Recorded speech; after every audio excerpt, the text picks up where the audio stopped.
Hello editing lover people, welcome to my new photo editing video. Viewers, এই ভিডিওতে আপনাদেরকে দেখাবো যে কিভাবে আমরা খুব সহজে আমাদের মোবাইল ফোনের মাধ্যমে ক্লোন ফটো মেক করতে পারি। তো ভিউয়ার্স, চলুন আর কথা না বাড়িয়ে ভিডিওটি শুরু করা যায়। ভিউয়ার্স, আমি আমার ফোন ক্যামেরাটা ওপেন করে নিলাম। এবার আপনারা এখানে যে ফ্রেমটি দেখতে পাচ্ছেন, আমি একই ফ্রেমেই দুটি ফটো ক্লিক করে নেব। আচ্ছা, তো এবার আপনারা এখানে টাইমারে একটি অপশন দিতে পারছেন। আমি এখানে ক্লিক করে যে 10 সেকেন্ড অপশনটি আছে, আমি এটা সিলেক্ট করে নিলাম।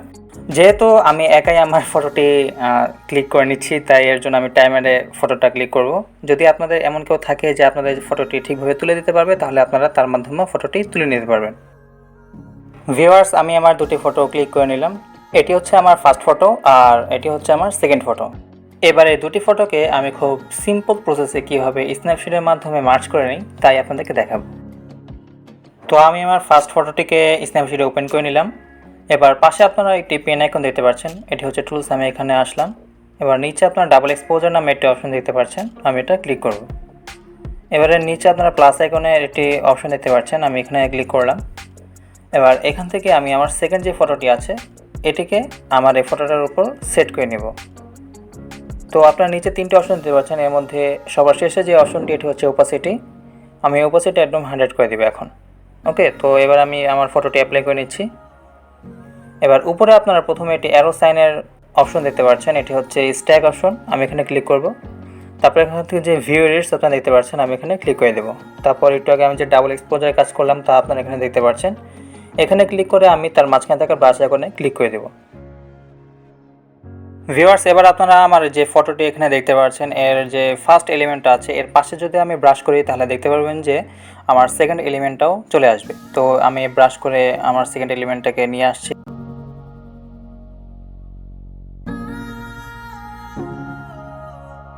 ওকে ভিউয়ার্স, আমার এখানকার কাজ শেষ হয়ে গেল।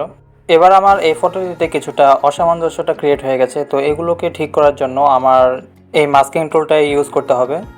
এই যে আপনারা এখানে দেখতে পাচ্ছেন যে যেটা একটা থাকার কথা ছিল সেটা এখানে দুইটা দেখা যাচ্ছে। তো আপনারা এখানে দেখতে পাচ্ছেন যে ডাবল এক্সপোজারের মানটা 100 আছে। তো আমি এটাকে কমে একদম 0 করে দিব।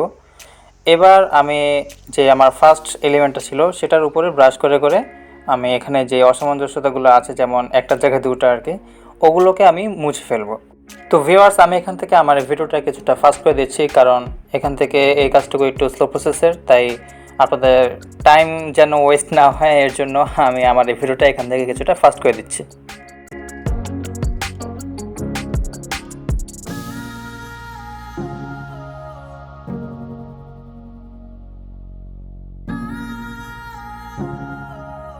তো ভিউয়ার্স, আমার এখানকার কাজ মোটামুটি শেষ হয়ে গেল। এবার আমি আমার এই ফটোটিকে অ্যাপ্লাই করে নিচ্ছি। এবার আমি আমার এই ফটোটিকে কিছুটা ক্রপ করে নেব। তো এর জন্য আমি আবার সেই একইভাবে টুলসে যাব। এখান থেকে আপনারা ক্রপ নামে একটি অপশন দেখতে পাচ্ছেন, আমি এখানে আসলাম। এবার এখান থেকে যে ফ্রি মোডটা আছে আমি সেই ফ্রি মোডে রেখেই আমার এই ফটোটিকে কিছুটা উপর থেকে এবং পাশ থেকে ক্রপ করে নিলাম। তো ভিউয়ার্স, এর মাধ্যমে আমার এই ফটোটি সম্পূর্ণভাবে এডিট করা হয়ে গেল। ভিউয়ার্স, আপনারা দেখলেন যে কীভাবে আমরা খুব সহজে আমাদের মোবাইল ফোনের মাধ্যমে এই ধরনের ক্লোন ফটো মেক করতে পারি। হোপফুলি এই ভিডিওটি আপনাদের অনেক ভালো লেগেছে। যদি এই ভিডিওটি ভালো লেগে থাকে তাহলে অবশ্যই আমার চ্যানেলটি সাবস্ক্রাইব করে দিবেন আর পাশে থাকা বেল আইকনটি ক্লিক করে দিবেন, যাতে এই ধরনের নতুন নতুন ভিডিও আপলোড করার সাথে সাথে সবার আগে আপনি পেয়ে উপকৃত হতে পারেন। তো ভিউয়ার্স, আজকের মতো এখানেই বিদায় নিচ্ছি। সবাই ভালো থাকবেন। আল্লাহ হাফেজ।